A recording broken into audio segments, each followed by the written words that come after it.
everyone, and welcome to Journey with the Kellers. My name is Amanda Keller, and today we are back in the Keller kitchen. So today we are going to be making something from the Ankarsrum cookbook, and today's recipe is gluten-free carrot bread.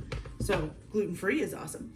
Okay, so if you don't know what an Ankarsrum is, this is an Ankarsrum. So this is basically a stand mixer, like you would for a KitchenAid or something like that.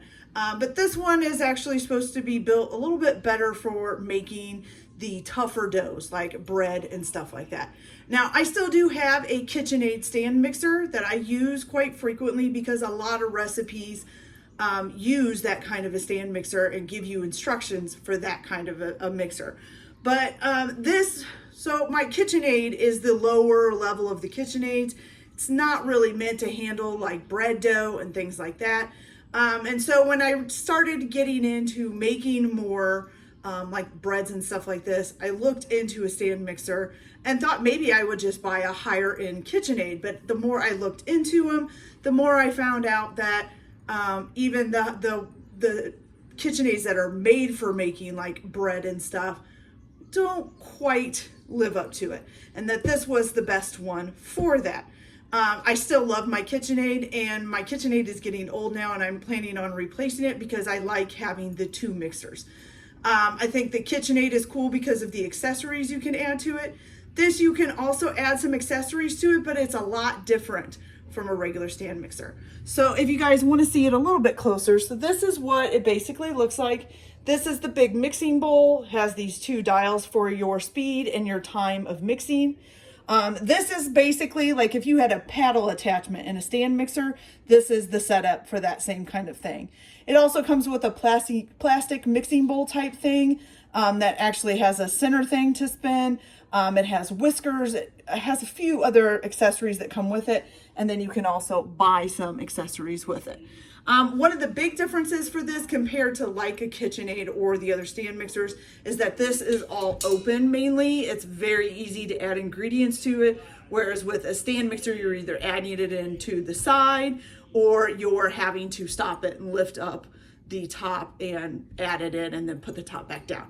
This, you can just keep it going. Okay, so that's enough about that.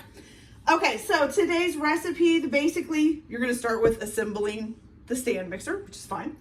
Okay, the next thing you're going to do, it says in a small saucepan, you're going to heat 1 cup of milk to either, depending on which yeast you're using. So if you're using a fresh yeast, you need to do it to either 37 degrees Fahrenheit or 37 degrees Celsius or 98 degrees Fahrenheit. If you're going to use a dry yeast, you need to heat it up to 41 degrees Celsius or 105 degrees Fahrenheit. I will say I cheated on this part. I put mine in the microwave and then heated it up and just checked the temperature. Once I put it a little bit over 105 just because I knew it was going to cool a little bit as I was talking. Okay, so what you're going to do is you're going to go ahead and add this milk into the mixer. And then with that, you're going to add in 2 1/4 teaspoons of active dry yeast. Oops. So here is 1 teaspoon. Here is 2 teaspoons. Like I said, you can do this in a stand mixer too. It's just, make sure you have a stand mixer that it's going to be able to handle the dough. Okay, so there's the 1/4. All right. So you're going to do that. You're going to turn it on to a low, I think it says. Yes, a low speed. And mix it until it's beginning to combine. So we've got this on a low speed. I'm just going to turn it on for about 4 minutes. And so this will just keep going. Now this thing here moves. So if things are getting stuck in the middle, you can kind of move it around to make sure it gets in there. And you want to make sure that all of the yeast gets down in the milk. You don't want it just kind of floating on top. So you want to make sure it gets nice and mixed in. Okay. All right, so I'm gonna go ahead finishing up getting this mixed in. If you guys want to see it working here, this is it doing its thing. So this is spinning and help to mix it. If you bring it out here, kind of just makes the stuff kind of gather together. And then this kind of scrapes along the side of the bowl for you, okay? All right, I'm gonna go ahead and get this mixed up. Once it's mixed up, you're gonna let it sit for about 10 minutes until it gets foamy, okay? So once I've gotten it mixed up and it's gotten foamy, I will be back to show you our next steps. So I'll be back in a minute. Okay, you guys, so we let the yeast sit in there for about 10 minutes. It's starting to get a little bit foamy. So the next thing that you're going to do is you're going to add your carrots, and you need 3/4 of a cup of finely grated carrots. I cheated and bought a bag that's already grated. So let me just get 3/4 of a cup of these in there.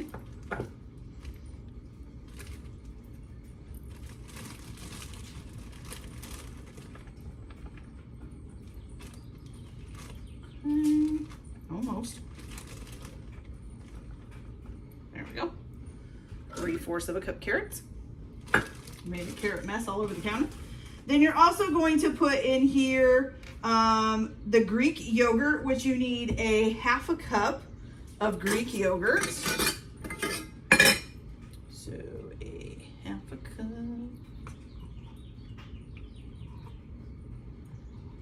All right.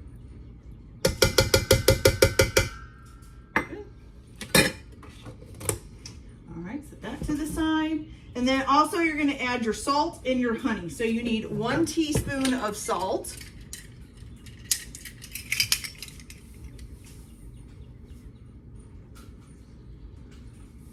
1 teaspoon salt.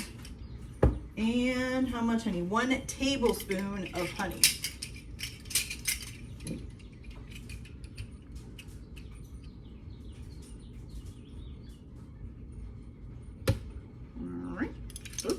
Put a little bit extra in there. It's okay.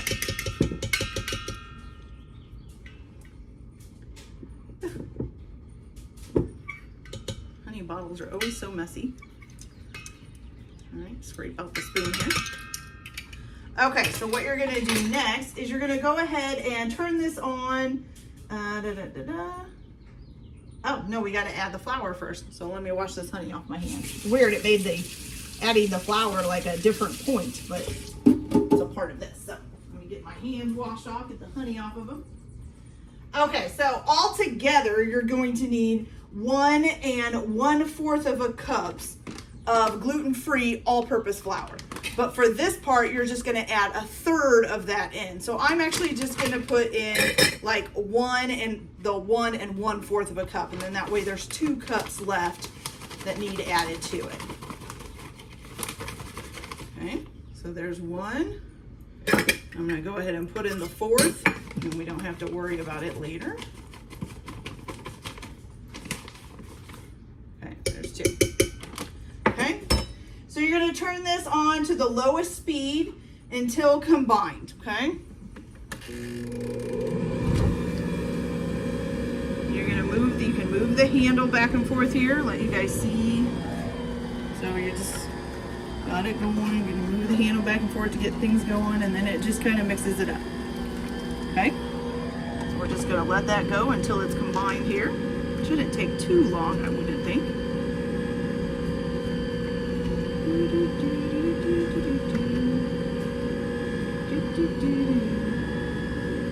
Just make sure that scraper's staying over there. Give it a little good tug around here again.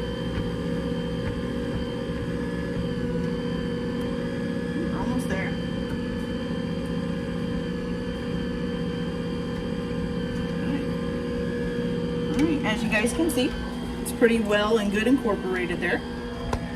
Okay, so what you're going to do now is you're going to add the rest of your flour. So the 2 cups of flour, you're going to add that in, but just kind of slowly. So a little at a time. Okay? Still on the lowest speed. Okay. A little bit here. Check and make sure that that's getting put in there. Move the handle a little bit. A little bit more.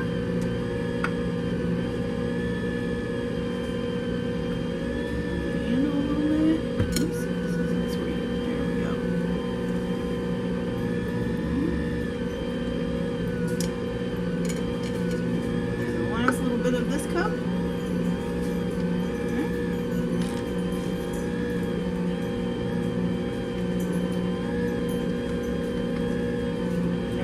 another cup. Ooh, good stuff.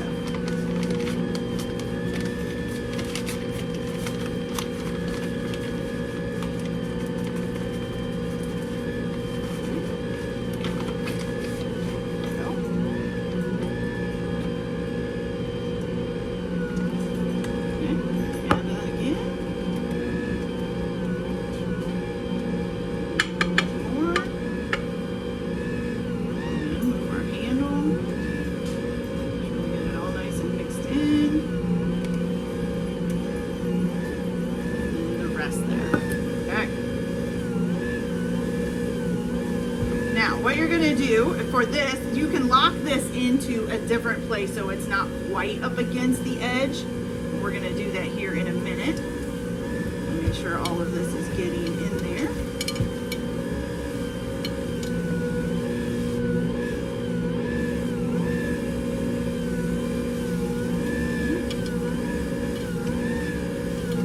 All right, so what you can do is you just bring it out a little bit. You want it to be about an inch away from the edge, and then you just screw this. There's a little handle back here, and you just tighten that in so it's there. And then we're going to turn this up to a medium speed. And then you're going to let that keep going until you get it nice and combined, and it should form basically like a sticky batter. Okay, so I'll be back as soon as this is formed up, and I'll show you guys what it looks like. I'll be back in a minute. Okay, guys, so here is our nice sticky batter, as you will. Okay, so basically now we're just going to take this apart, make sure we scrape everything down and get the batter out of it. Okay.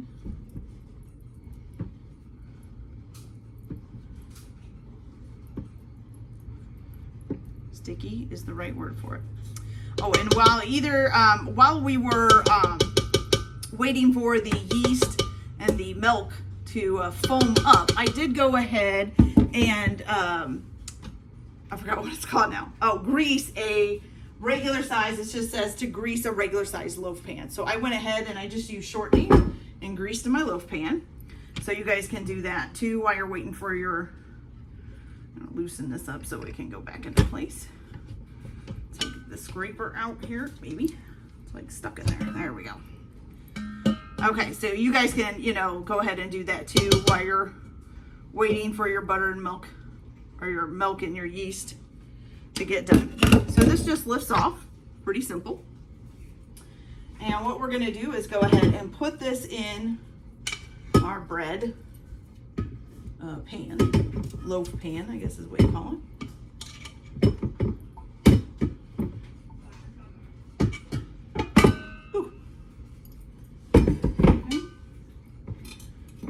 In there, I'm going to spread it out evenly here.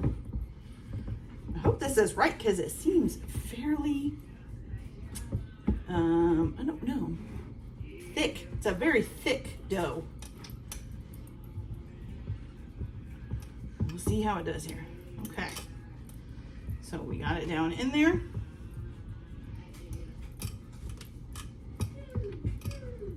Okay, so now you're supposed to cover this. I'm just going to use a clean towel. And you're going to cover it and let it rise for about 45 minutes, okay? I'm going to set it over here, okay? And then once it's risen for 45 minutes, what you're going to do is preheat your oven to 200 degrees Celsius or 390 degrees Fahrenheit. You're going to cook it, brush the bread with a lightly beaten egg, and then bake in the middle of the oven for about 25 minutes. Then you're gonna let the bread cool for 5 minutes and then carefully turn it out onto a wire rack and cover it with a tea or kitchen towel while cooling, okay? And then, there's supposed to be sesame seeds. Well, that's weird. Did I miss something? Looks like it's supposed to be sprinkled with sesame seeds on the top, but it's not saying that.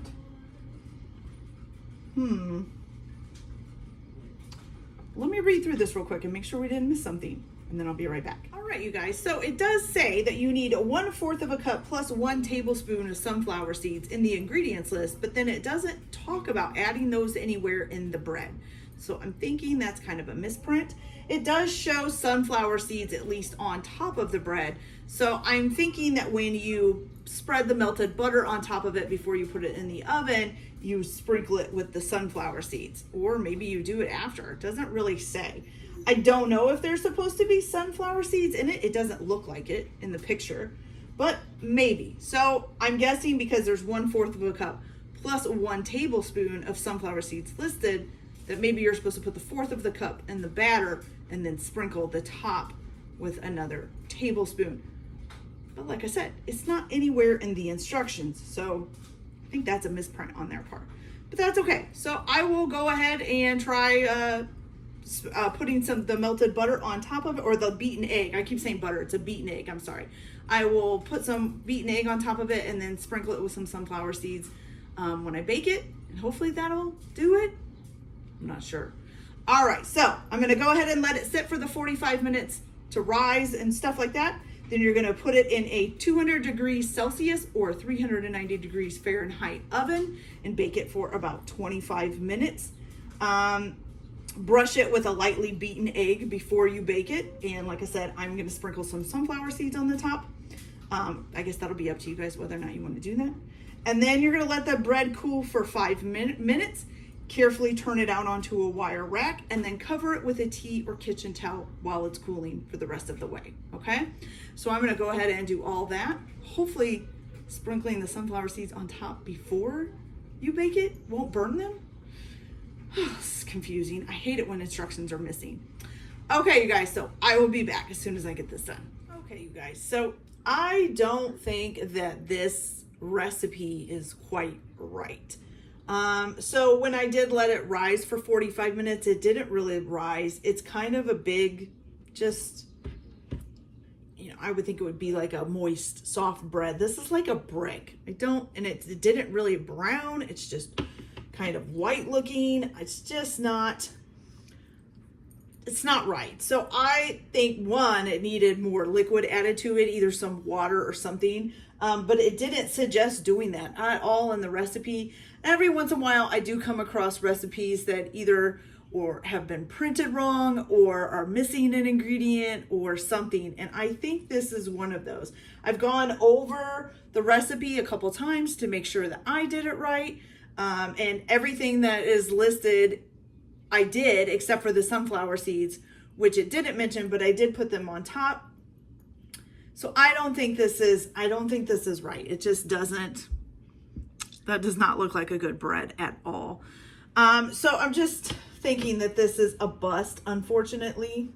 When I break this open, it, you know, I mean, it does look like a bread, but it kind of looks more like just a white bread, you know, like a regular white loaf of bread. It doesn't taste good, kind of tastes floury. Something's just not quite right about this recipe. So it's a bust, but you know what? You're gonna have that. This is the first time I've ever made it, and it happens. So you just have to kind of go with the punches. Although I'll be honest with you, this would not be bad as just a bread, just a regular, like a toast. You could do that. It's not too bad. Just tastes like a regular flour bread, but it is gluten-free, so that's good. Okay, you guys, so that's it for this video. Unfortunately, this one didn't come out good, but hey, it happens. You move on. Everybody have a good day. Enjoy your cooking. Keep your kitchen messy, and we'll see you later. Bye.